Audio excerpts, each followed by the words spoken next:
In the Middle Eastern and Islamic world, cupping, known as hijama, took on a particularly profound spiritual and cultural significance, because it was not only practiced as a medical intervention but also sanctified by religious endorsement,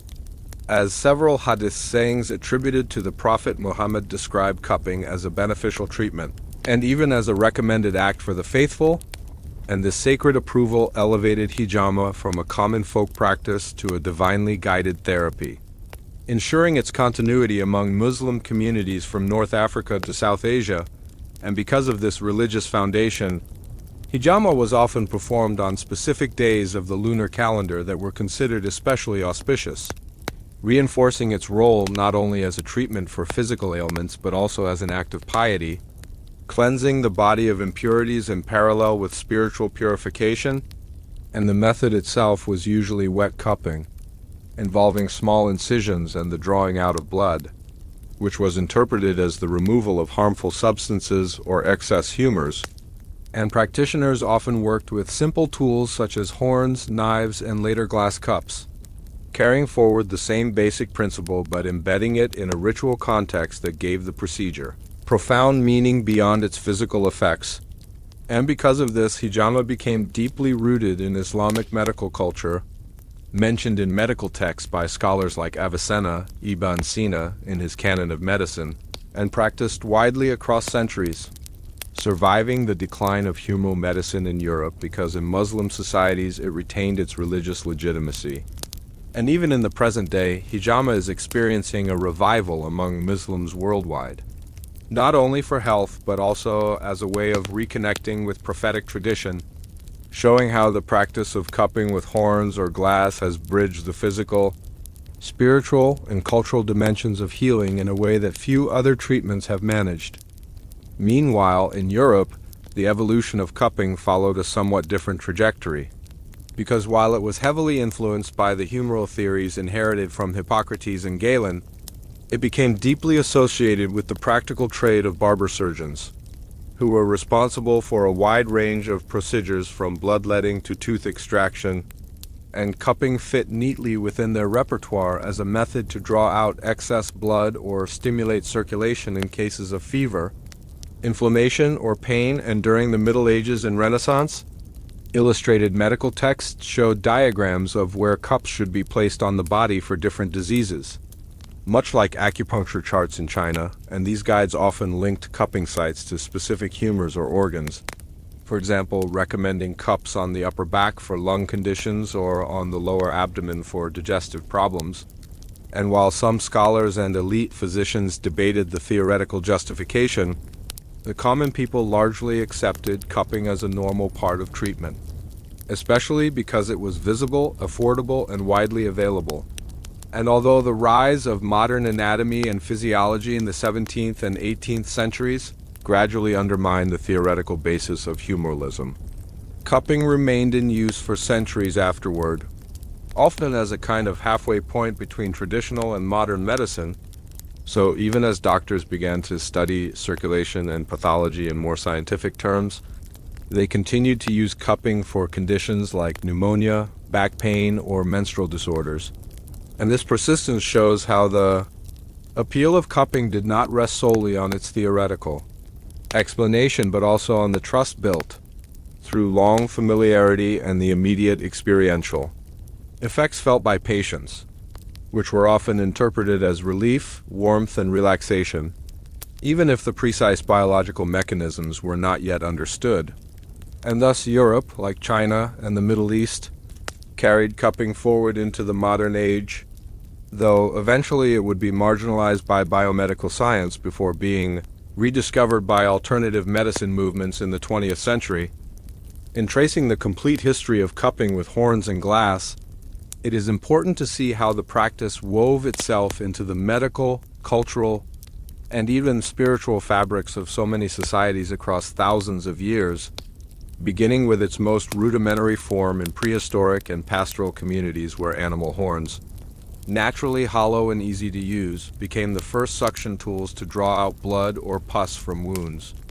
relieve swelling, or expel what people believed were malevolent forces inside the body. And this earliest form of horn cupping probably arose independently in multiple regions, because the basic idea was simple and intuitive place. A hollow vessel on the skin and use suction to pull something out. Yet as human societies developed written medical traditions, cupping entered more formalized roles, as seen in ancient Egypt where the Ebers papyrus from around 1500 BCE described cupping among other therapies for pain and internal disorders, and Egyptian tomb art even depicted healers using cups, showing that it was already integrated into professional medicine. And from Egypt, the practice influenced Greek medicine, where Hippocrates in the 5th century BCE praised cupping for its ability to restore balance and treat conditions ranging from spinal disease to menstrual disorders, embedding it firmly within the framework of the four humors, while Galen in the 2nd century CE elaborated its indications further, making it a cornerstone of Roman medical practice. And as Greek and Roman knowledge spread, cupping took root in the broader Mediterranean and European world, continuing throughout the Middle Ages under the care of barber surgeons who performed it widely, guided by illustrated manuals that mapped cup placement to internal diseases. And this medieval European tradition, though rooted in humoral theory, ensured that cupping remained a common therapy for centuries, even as medical theory slowly evolved. At the same time, in the East, cupping had an equally rich trajectory, with Chinese records from the Han Dynasty, around 200 CE, describing bamboo and bronze cups used to treat pulmonary tuberculosis and other illnesses. And by the Tang and Song dynasties, cupping was formally included in medical texts, linked to the theories of qi, yin and yang, and the meridians,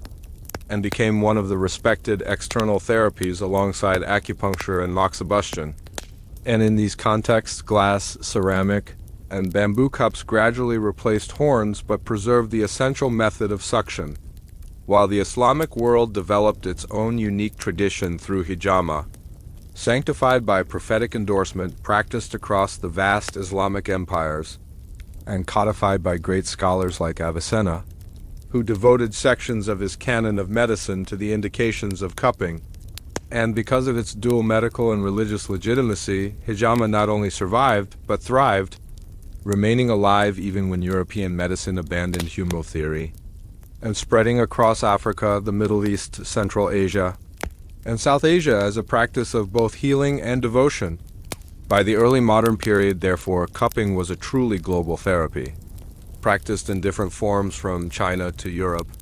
from Egypt to Persia, with horns, bamboo, ceramics, and glass, all used according to local resources and preferences, and each culture offering its own explanation of how and why it worked, but all united by the same central act of suction and the same visible marks left on the skin. The decline of cupping in mainstream European medicine began in the 19th century, when advances in microbiology, anatomy, and experimental physiology shifted medical understanding towards cellular pathology and germ theory, making humoral and key-based explanations seem outdated to scientifically minded physicians. And although cupping was still sometimes used in hospitals into the late 19th and even early 20th centuries, especially for pneumonia and pleurisy, it was increasingly dismissed as ineffective or unscientific, and gradually disappeared from official curricula in Europe and North America, surviving only in folk practice and in regions where traditional medicine retained authority, such as China, where it continued alongside acupuncture, and the Middle East, where hijama maintained its religious importance. By the dawn of the 20th century, cupping had become a marginalized or traditional therapy in most of the Western world, but its long historical legacy ensured that it was never fully forgotten,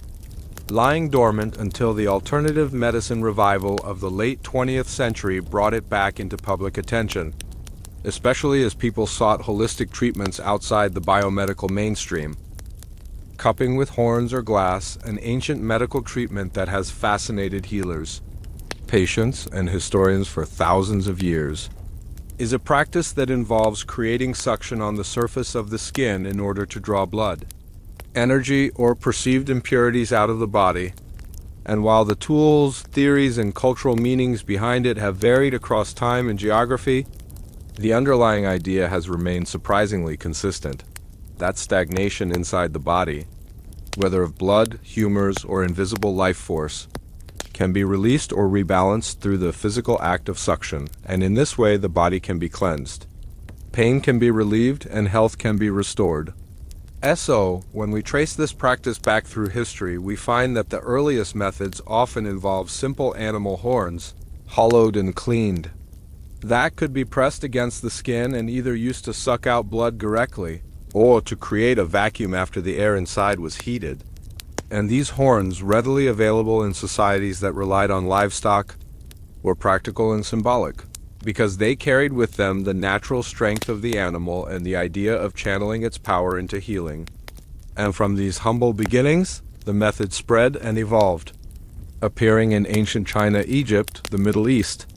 Greece, and eventually Europe, each culture adding its own explanation of why it worked, whether through the language of qi and meridians in Chinese medicine, humoral balance in Greco-Arab medicine, or simply the mechanical removal of toxins and bad blood in folk practice. And the story of cupping is not only a story of medical technique, but also of cultural continuity, adaptation, and the enduring human desire to intervene in illness with methods that are tangible,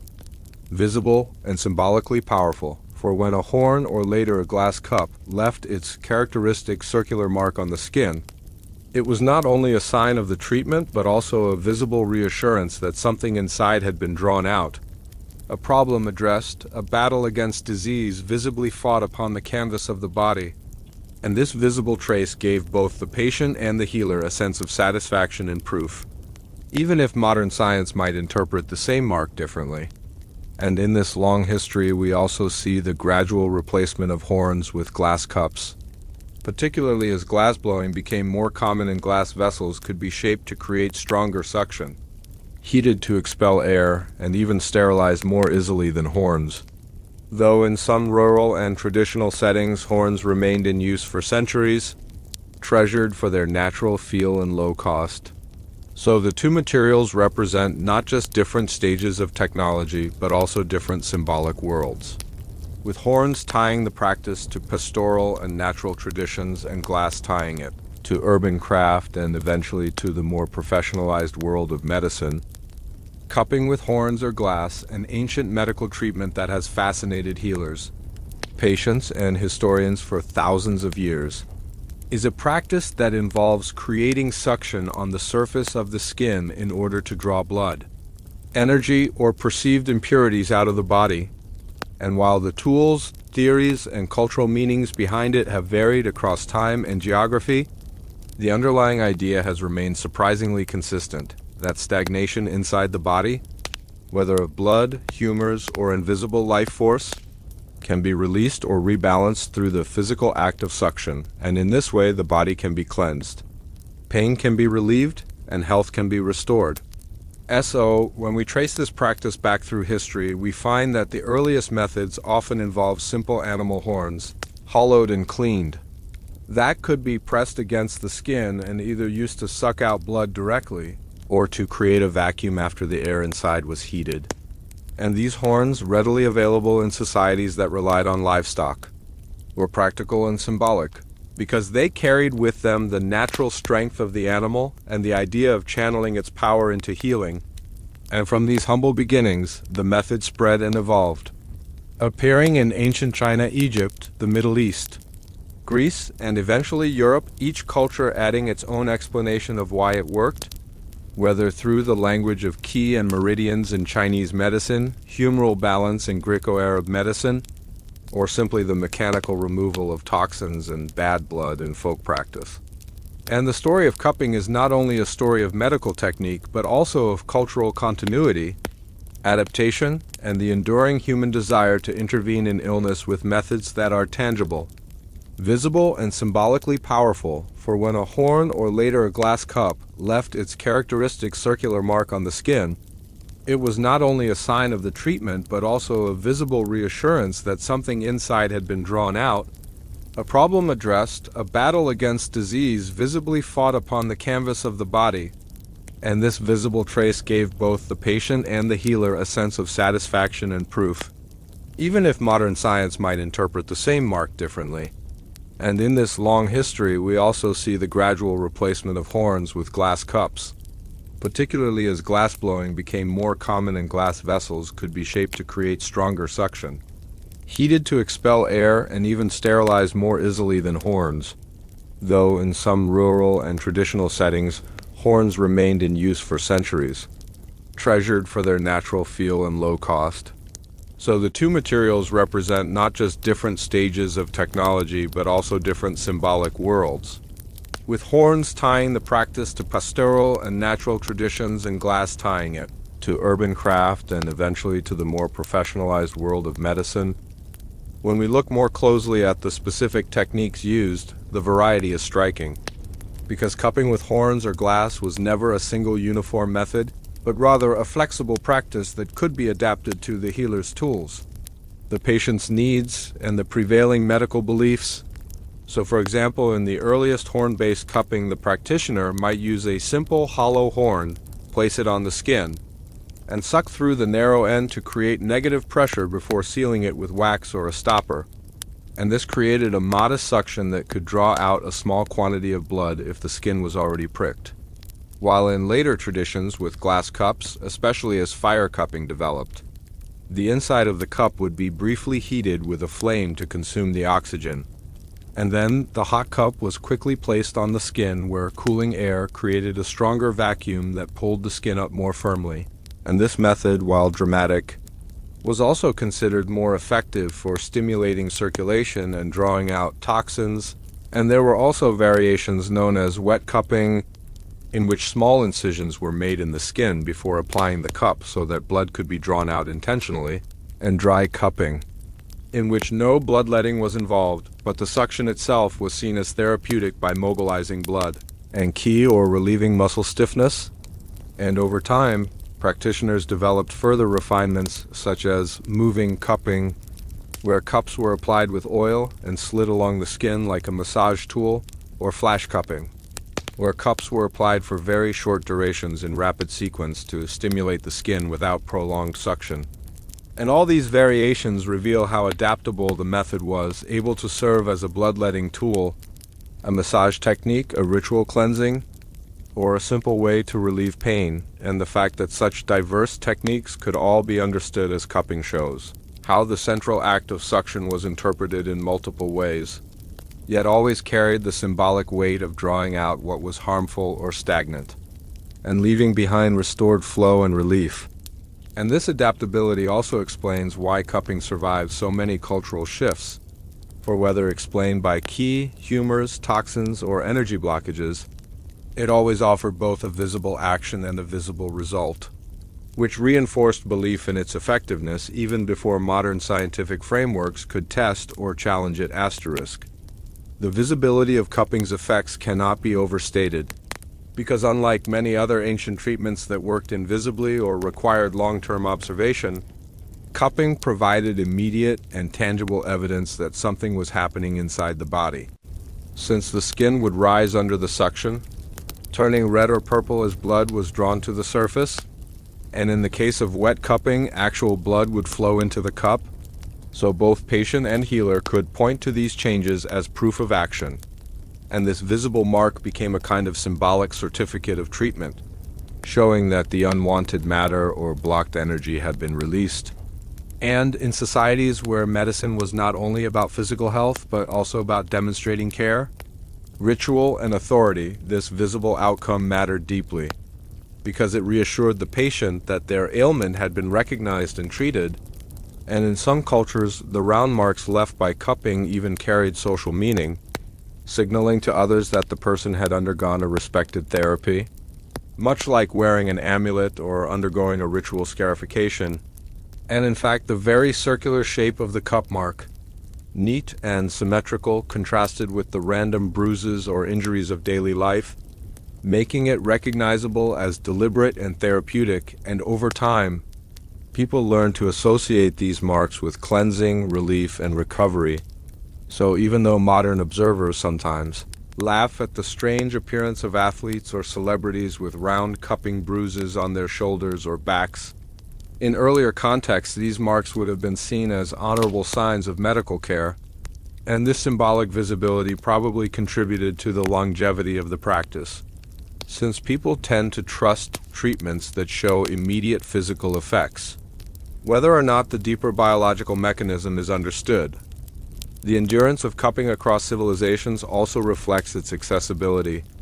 because unlike complex surgeries or rare herbal medicines that required specialized knowledge or expensive ingredients,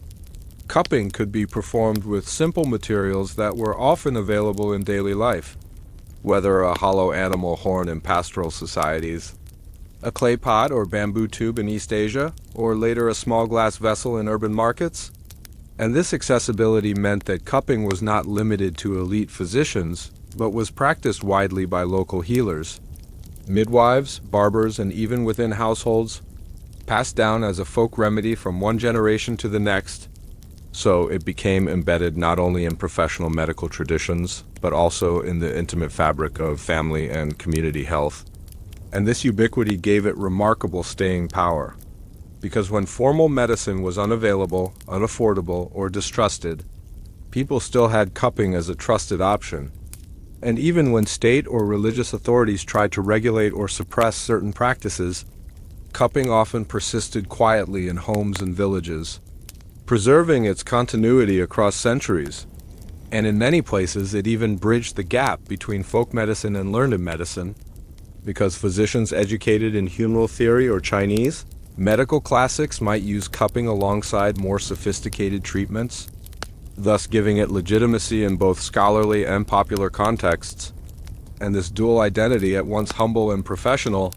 folk and formal, helps explain why cupping traveled so well across cultural boundaries. For when trade routes like the Silk Road connected East and West, cupping was one of the practices that could be easily adopted, since it required no exotic materials and could be explained in terms of whatever medical framework the adopting culture already used. And this adaptability not only kept cupping alive, but also enriched it with new variations, making it a global therapy long before the modern idea of global medicine took shape. In the context of Chinese medicine, cupping achieved a particularly sophisticated role, because it was not seen merely as a crude way of drawing out blood, but as a method, finely tuned to the theory of meridians and the balance of yin and yang. So practitioners might place cups along the bladder meridian on the back to treat internal organ disorders, or on local areas of muscle stiffness to unblock stagnation. And over time, specialized manuals described precise indications. For example, recommending cupping for respiratory ailments like coughs and asthma by targeting points on the chest and back, or for digestive problems by applying cups to the abdomen. And in each case, the act of suction was understood to move stagnant qi, promote circulation, and dispel wind or cold pathogens that had invaded the body.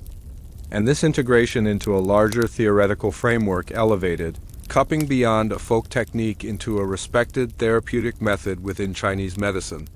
So much so that it became one of the external therapies taught alongside acupuncture and moxibustion. And even today in modern China, cupping remains a standard offering in traditional medicine clinics, often combined with acupuncture in a single treatment session. And what is fascinating is that while the core method of suction has remained unchanged, the interpretation of why it works has been continuously updated to align with evolving theories, showing how a practice can be intellectually sustained across centuries as long as it is flexible enough to be reinterpreted. And this flexibility also applies to the material culture of cupping. Because although glass eventually became the dominant material in many places, bamboo and ceramic cups continued to be used in Asia, each with its own advantages. Bamboo being lightweight and disposable, ceramic holding heat well, and glass allowing visibility of the skin inside, which gave practitioners more control. So the very diversity of cupping vessels tells us how practitioners valued both tradition and innovation, finding ways to refine the old horn-based technique while never abandoning its essential principle of suction.